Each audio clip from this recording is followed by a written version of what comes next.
నమస్కారం. ప్రస్తుతం మనతో పాటు ప్రముఖ ఆధ్యాత్మికవేత్త, ప్రముఖ జ్యోతిష్య వాస్తు నిపుణులు ఉమామహేశ్వరరావు గారు ఉన్నారు. వారితో మాట్లాడేద్దాం. నమస్కారం గురుగారు. మే నెలలో మేషరాశి వారికి ఎలా ఉండబోతుందో తెలియజేస్తారా? అవునమ్మా, మే నెలలోని మేషరాశి వారికి జరిగే విధానాలు ఏ రకంగా ఉన్నదంటే, ప్రతి దాన్ని కూడా ఆచితూచి మాట్లాడాలి. కోపతాపాలు ఎక్కువైపోతాయి. వీళ్ళకి అధికమైన కోపానికి గురైపోతారు. ఆ కోపతాపంలో తొందరపాటు నిర్ణయాలు తీసుకుంటారు. ఆ తొందరపాటు నిర్ణయం ఎవరు తీసుకున్నా తప్పే. విజ్ఞానవంతుడు తీసుకున్నా, అజ్ఞానమైన వాడు తీసుకున్నా కూడా తొందరపాటు నిర్ణయం తప్పు, మంచిది కాదు. ఆలోచించి అడుగులు వేసేదే జీవితం. అటువంటి ఈ మేషరాశి వారు ఎక్కువగా చదువుకునే వాళ్ళ గురించి చెప్పాలి. ఈ యొక్క మేషరాశి వారు చదువుకునే అమ్మాయిలు చాలా జాగరూకతగా ఉండాలి. అబ్బాయిల కంటే అమ్మాయిలకు విధానాన్ని మనం చెప్పుకోవాలి ఎక్కువగా. అబ్బాయిలు అవసరానికి నుంచి మాట్లాడతారు, అమ్మాయిలు అనురాగంతో మాట్లాడతారు. అయితే ఈ అనురాగం కాస్త కొంచెం ముదిరితే ఇంకో రకంగా పరిణమిస్తుంది.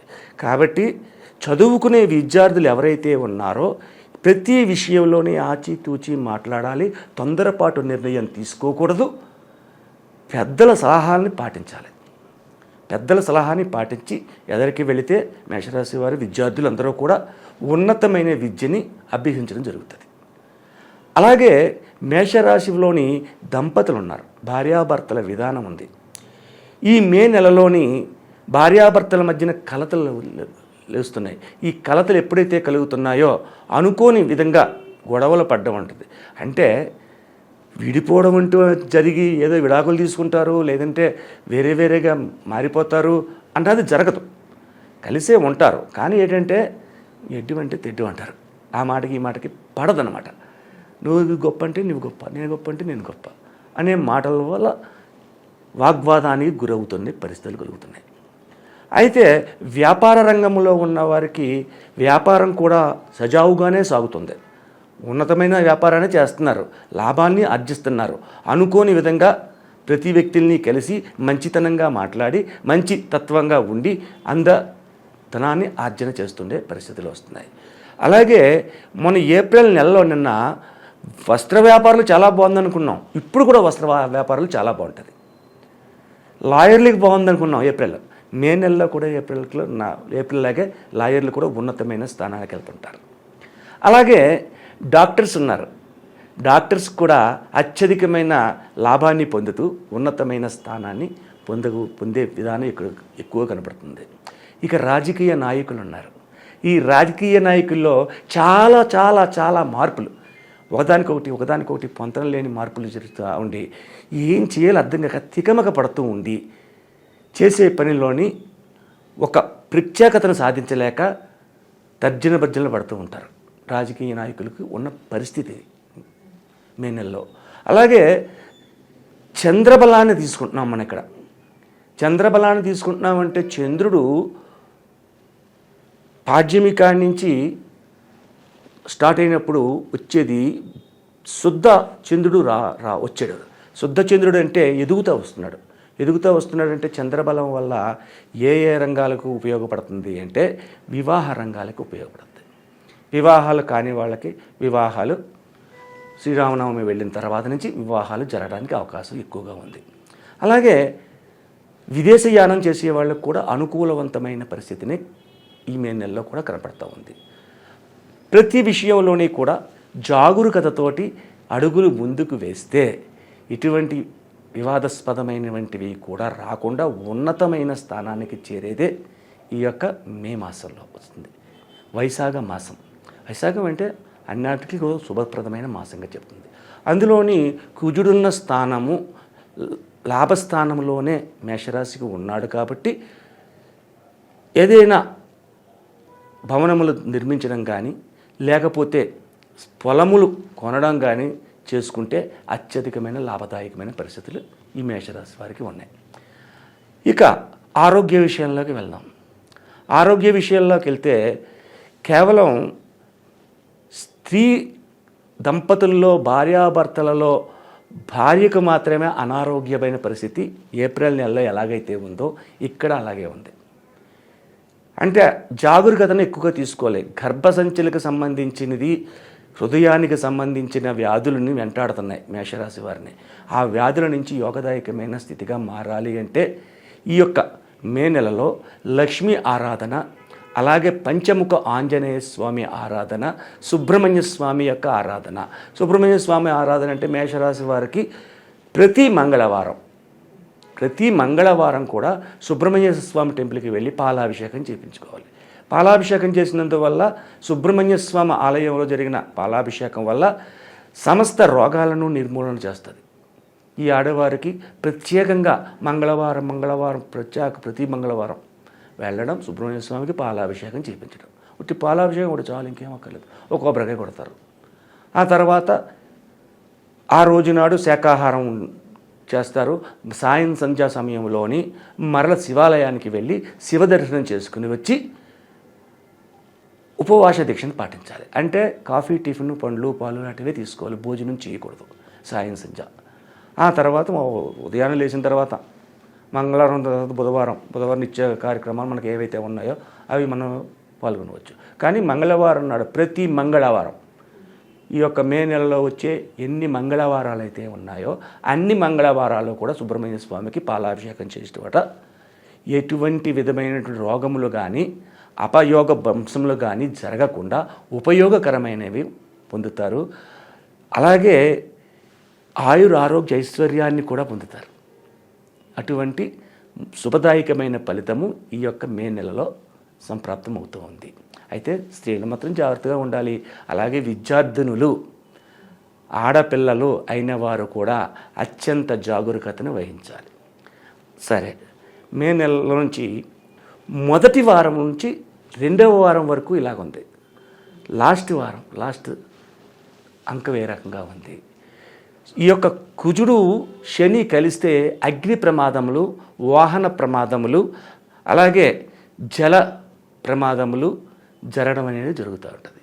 కాబట్టి విద్యార్థులు కానీ, పెద్దలు కానీ, ఎవరైనా సరే, మగవారు కానీ రాత్రి 7 గంటల సమయం దాటిన తర్వాత కారులో కానీ, బండి మీద కానీ దూర ప్రయాణం చేయకూడదు. దూర ప్రయాణం చేస్తే ఫ్యామిలీ మొత్తం అంతా చేస్తున్నారు అంటే మొత్తం కార్ యాక్సిడెంట్ అవుతుంది.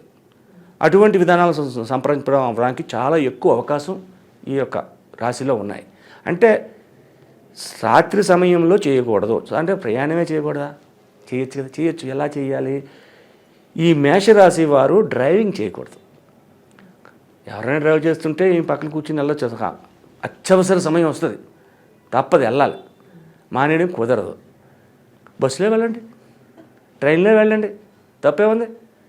కానీ రాత్రి 7 గంటల దాటిన తర్వాత ఎట్టి పరిస్థితుల్లో వాహనములను నడపరాదు ఈ మేషరాశి వారికి. సరే, వాహనములు నడపకూడదు, దీనికన్నా పరిహారం ఉందా? పరిహారం ప్రతిదానికి ఉంటుంది. సమస్య ముందు పుడుతుంది అనుకుంటారు, కానీ కాదు. సమస్యకు పరిష్కారం పుట్టిన తర్వాతే సమస్య పుడుతుంది. ఆ సమస్యని కన్నా పరిష్కారం మనం వెతకం, ఆ పక్కనే ఉంటుంది. దీనికి ఏం చేయాలి అని అంటే ఈ యొక్క రాశివారు ప్రతి రోజు ఉదయాన్నే సూర్యోదయం కాకుండా లేవాలి. ఈ మే నెలలో సూర్యోదయం కాకూడదు. సూర్యోదయం కాకుండా సూర్యుడు ఉదయించకుండా లేచి తలస్నానములు చేసిన తర్వాత ఇంటిలోని ఒక 2 ఒత్తులు వేసిన ప్రమిద, ఒక మట్టి ప్రమిద తీసుకోండి. ఆ మట్టి ప్రమిదలోని ఒక తమలపాకు కానీ లేకపోతే రావి ఆకు కానీ తీసి ఆ ప్రమిద అందులో పెట్టి అందులో కొద్దిగా ఆవు నెయ్యి కానీ లేకపోతే కొబ్బరి నూనె కానీ పోసి 2 ఒత్తులు వెలిగించి ఆ 2 ఒత్తులకు వెలిగించిన తర్వాత ఆ దీపము చుట్టూ చిన్న చిన్న పుష్పములు, చామంతులు కానీ, గులాబీలు కానీ, లేదా చిన్న చిన్న పుష్పములు పెట్టి ఒక చిన్న రావి ఆకులో బెల్లం ముక్కను నైవేద్యం పెట్టాలి. బెల్లం ముక్క నైవేద్యం పెట్టి మనకు ఉన్న కోరికలన్నీ చెప్పి ఆ దీపాన్ని వెలిగించుకుని నమస్కరించుకున్న తర్వాత కర్పూరం హారతి ఇచ్చి దీపానికి హారతి ఇవ్వాలి. దీపానికి హారతి ఇచ్చిన తర్వాత ఇంట్లో దీపాన్ని వెలిగించారు, అయిపోయింది. ఆ తర్వాత శివాలయానికి వెళ్ళాలి. శివ దర్శనం చేసుకుంటే చాలు. ఆ తర్వాత కాఫీ తాగాలి, టిఫిన్ చేయాలి. లేదంటే అంతేగాని మనం లేసాం 10 గంటలు లేసాం మనం చేయలేదంటే జరగదు. ఈ యొక్క విధి విధానాలు చేస్తే వాహన ప్రమాదముల నుండి తప్పించుకోవడం అనేది జరుగుతూ ఉంటుంది. ఇది తప్పనిసరిగా ప్రతి వాళ్ళు ఆచరించదగ్గ నియమం. ఈ వార ఫలములు, మాస ఫలములు, సంవత్సర ఫలములు, దిన ఫలములు ఇవన్నీ మనం చెప్పుకుంటున్నాం. మనం చెప్పే దాంట్లో ఈ యొక్క సంవత్సర ఫలితం చెప్పాను నేను. ఈ సంవత్సర ఫలితంలో ఒక 60% మాత్రమే మీకు దగ్గరగా ఉంటుంది. అయితే లక్ష్మి అనే అమ్మాయి ఉంది. అమ్మాయికి జాతకం చెప్తున్నాం. లాలేలు అని చెప్పి అక్షంతరం బయలుదేరింది. మేషరాశి వచ్చింది. మేషరాశి గురించి చెప్పండి. లక్ష్మి ఒక్కట్లే లేరు. లక్ష్మి అన్నవాళ్ళు ఒక్కరు లేరు, కొన్ని వేల కోట్ల మంది ఉన్నారు. ఈ వేల కోట్ల మందికి ఇదే జాతకమా? నేను చెప్పింది గోచారాన్ని చెప్పాను. మీ యొక్క రాశి ఫలాన్ని కానీ, లగ్న ఫలాన్ని కానీ, లేకపోతే మీ నవాంశ చక్రం కానీ, రాశి చక్రం కానీ లేదు. గోచార చక్రాన్ని బట్టి నేను జాతకం చెప్పుకుంటూ వచ్చాను. కాబట్టి ఈ జాతకాల వల్ల నేను చెప్పిన పరిణామాల్లో 60% కరెక్ట్గా ఉన్నా, 40% మీకు నచ్చకపోయినా, నేను చెప్పిన పరిహారాలు, రెమెడీస్ తప్పనిసరిగా పాటించండి. లేదు మన పూర్తి జాతకాన్ని తెలుసుకోవాలి అని అంటే పర్సనల్గా కలవాలి. పర్సనల్గా కలిస్తే దానికి వచ్చిందంటే మీ రాశి, నవాంశ, ద్రేక్కాణం అనే చక్రాలు 8 చక్రాలు ఉంటాయి. ఈ 8 కుండలన్నీ పరీక్షిస్తాం. అది మీ జాతకమే. మీ నాడి బొటనవేలి ముద్రను తీసుకుంటాం, మీ హస్త రేఖలను చూస్తాం, మీ ముఖ కవళికలు చూస్తాం, ఫేస్ రీడింగ్, మీ న్యూమరాలజీని తీస్తాం. ఇన్ని విధాలుగా తీసి చెప్పే జాతకం మీకు కరెక్ట్గా వస్తుంది. అంతేగాని ఈ రాశి చక్రంలో చెప్పాడు, ఇలా చెప్పాడు అని అన్నది ఇది మాత్రం 60% మాత్రమే వస్తుంది. అది 100% వస్తుంది. కాబట్టి ప్రతి ప్రేక్షకులందరూ కూడా దీనిని గమనించి పర్సనల్గా కలవడం కానీ, లేకపోతే ఫోన్లో తెలుసుకోవడం కానీ చేయడం వలసిందిగా కోరుతున్నాం. ఆయుష్మాన్ భవ. అలాగే గురువుగారు, మీరు గనక గురువుగారిని పర్సనల్గా కలవాలి అనేసి అనుకుంటే కింద స్క్రోల్ అవుతున్న నెంబర్కి కాల్ చేసి గురువుగారి అపాయింట్మెంట్ తీసుకోవచ్చు. సో ఇంకా లేట్ ఎందుకు, ఆలస్యం చేయకుండా గురువుగారికి కాల్ చేసేయండి. Thank you so much.